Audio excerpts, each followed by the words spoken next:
کل سے اسلام آباد کے بارے میں ہم باتیں کرنا شروع کر دیں گے دوستوں میں ہیں. یار اسلام آباد کا موسم کیسا ہوگا, کون سی ٹرین میں جاؤں, جہاز کی ٹکٹ کتنے کی ہے, ہوٹل کون سا رکھوں, یار سردی کتنی ہے. ابھی سوچا ہے, ڈسکشن شروع. ترکی جانا ہے, ترکی کے لیے بات شروع. یورپ جانا ہے, یورپ کے لیے بات شروع. جدھر جانا ہے اس کی ابھی پلان ہے, ٹکٹ بک نہیں کی ہے, سوچتے ہی بات چیت شروع. سب کو پتہ ہے مرنا ہے, بات کیوں نہیں کرتے, ڈسکس کیوں نہیں کرتے. یار مرنے کے بعد کیا ہوگا, موت کے وقت کیا ہوگا, نزا کی سختی کیسی ہوگی, قبر میں اکیلا جاؤں گا, قبر جنت کا باغ ہوگی, دوزخ کا گھڑا ہوگی, سانپ اور بچھو تو نہیں آ جائیں گے. Nobody want to talk about it. ارے کوئی بات نہیں کرتا ہے کہ کبھی دوستوں میں بیٹھے, یار تم پتہ نہیں اسلام آباد جاؤ گے نہیں جاؤ گے, مگر ہو سکتا ہے اس سے پہلے مر جاؤ. موت پر کیوں بات نہیں کرتے. آپ سمجھے میری بات کو, یہ ایسی حقیقت ہے بچہ بچہ جانتا ہے مگر بات نہیں کرتا. اچھا بات کرو تو بعض اوقات لوگ کہتے ہیں یار یہ, اچھا ہم دعوت اسلامی والے اگر بیان کرتے ہیں نا موت کے موضوع پر تو کہتے ہیں یار یہ بہت ڈراتے ہیں. دعوت اسلامی والے بڑی قبر کی بات کرتے ہیں. چلو بھائی ہم بات کرنا چھوڑ دیتے ہیں, آپ مرنے سے بچ جاؤ گے. ہم بات نہیں کرتے, کیا آپ موت سے بچ جاؤ گے؟ نہیں بچ سکو گے. سب نے مرنا ہے تو پھر کیوں نہ بات کی جائے, کیوں نہ تیاری کی جائے. اللہ کے ولی تو سفید بال دیکھ کر روز اللہ سے کہتے ہیں یا اللہ تو نے قاصد تو بھیج دیا, یہ بھی بتا دے راضی ہے کہ راضی نہیں ہے. ایک بادشاہ کے بارے میں آتا ہے, سنیے. گھر میں اس نے موت کی یاد کے لیے تابوت رکھا ہوا تھا اور روز اس تابوت کو دیکھ کر اپنی موت کو یاد کرتا تھا. ایک دن آئینے میں چہرہ دیکھا تو داڑھی میں ایک سفید بال نظر آیا. تو اب بادشاہ نے کہا کہ یہ تابوت لے جاؤ, اب مجھے موت کو یاد کرنے کے لیے یہ داڑھی میں سفید بال ہی کافی ہے, یہ یاد دلاتا رہے گا کہ میری موت کا وقت آنے والا ہے. اے میرے پیارے اسلامی بھائیوں, یہ ایسے بھی لوگ گزرے ہیں. مگر آج ہمارے سامنے جنازے اٹھتے ہیں, داڑھی کے بال سفید ہونا تو پتہ نہیں کتنوں کے سفید ہو گئے, پورے ہی بال سفید ہو گئے. کچھ کلر لگا کر چھپاتے ہیں, کچھ مہندی لگا کے چھپا دیتے ہیں, لیکن پتہ تو ہے نا کہ میری موت کا وقت آنے والا ہے. زندگی گزر رہی ہے, برتھ ڈے بڑی شوق سے لوگ مناتے ہیں, happy birthday to you. کبھی سوچا کہ یہ, میں نہیں کہتا ناجائز ہے, جائز طریقے سے منائے ٹھیک ہے, لیکن اگر عقل میں ہونا تو زندگی کا 1 سال کم ہو گیا ہے. اگر میں 40 سال اللہ کی بارگاہ سے لکھوا کر لایا تو میرا 1 سال چلا گیا نا. خوشی بنانی چاہیے, یہ عبرت کرنی چاہیے کہ لمحہ بلمحہ ہم موت کے قریب ہو رہے ہیں, آخرت کے قریب ہو رہے ہیں, مگر کوئی فکر نہیں ہے, کوئی اس بارے میں بات ہی نہیں کرتا ہے. Please try to understand. آج جنازے, غسل, میت کی تدفین کے وقت بھی لوگ ہنسی مذاق کر رہے ہوتے ہیں. قبرستان کا ماحول پہلے کا زمانہ تھا, میت میں جائیں نا جنازے میں تو یہ ڈھونڈنا مشکل ہو جاتا تھا کہ میت کا رشتہ دار کون ہے. سارے رو رہے ہوتے تھے منہ چھپا کر, رومال رکھ کے. اس لیے نہیں کہ سب کو میت سے بڑا پیار ہوتا تھا, اس لیے کہ لوگوں کو اپنی موت یاد آتی تھی کہ آج یہ چلا گیا ہے, کل میری باری ہے. آج اس کو قبر میں اتار رہے ہیں, کل مجھے اتاریں گے. آج اس کو کاندھے پر لے کے جا رہا ہوں, کل میری باری, مجھے کوئی کاندھے پر لے کے جائے گا. ارے کبھی غسل میت دیتے وقت, کفن پہناتے وقت خیال آیا کہ میری باری آنے والی ہے؟ کیوں نہیں سوچتے, کیوں یہ خیال نہیں کرتے میرے پیارے اسلامی بھائی؟ وہ تو سفید بال داڑھی کا دیکھ کر سمجھ جاتے کہ موت کا قاصد آ گیا ہے, مگر آج ہم تو جنازے دیکھ کر بھی احساس نہیں کرتے ہیں.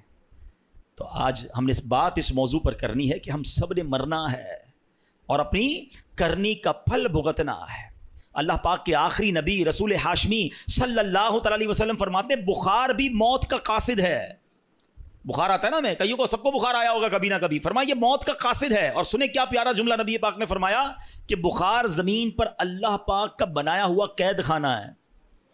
ہاں یہ بالکل پہلی بار میں نے بھی پڑھا, اور واقعی میں نے غور کیا کہ بخار ہوتے ہی بندہ گھر میں چلا جاتا ہے, اچھی خاصی ایکٹیویٹی ہوتی ہے. آج کل نظر نہیں آ رہا بندہ کدھر ہے, بخار ہو گیا گھر کے اندر ہے, قید ہو جاتا ہے, خود ہی آٹومیٹکلی قید ہو جاتا ہے.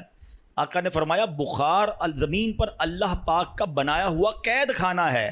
اللہ پاک جب چاہتا ہے اپنے بندے کو قید کر دیتا ہے اور پھر جب چاہتا ہے تو چھوڑ دیتا ہے.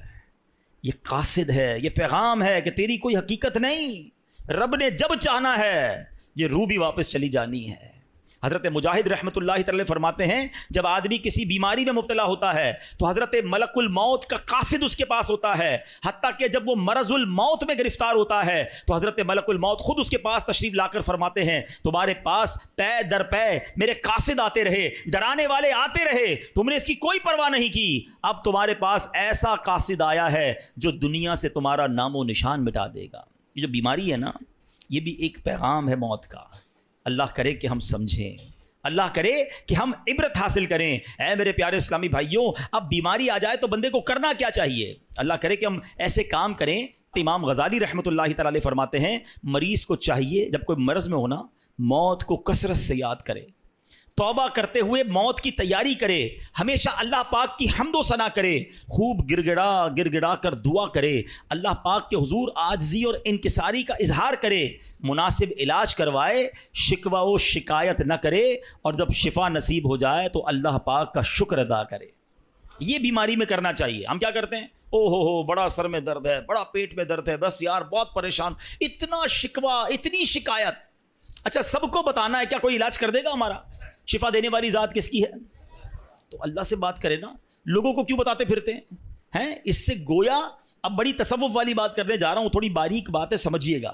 حضرت رابعہ بصریہ بہت بڑی ولیہ گزری ہیں رضی اللہ تعالیٰ عنہ. ایک بندے کو دیکھا اس نے سر پہ پٹی باندھی ہوئی تھی. تو حضرت رابعہ نے کہا کہ سر پہ پٹی کیوں باندھی ہے؟ کہا حضور سر میں بہت درد ہے. آپ نے فرمایا آج تم بیمار ہو تو درد کی پٹی باندھی ہے, جب صحت میں تھے تو صحت کی پٹی باندھی تھی. بات بہت باریک ہے, سمجھدار آدمی اس بات کو پکڑ لیں گے.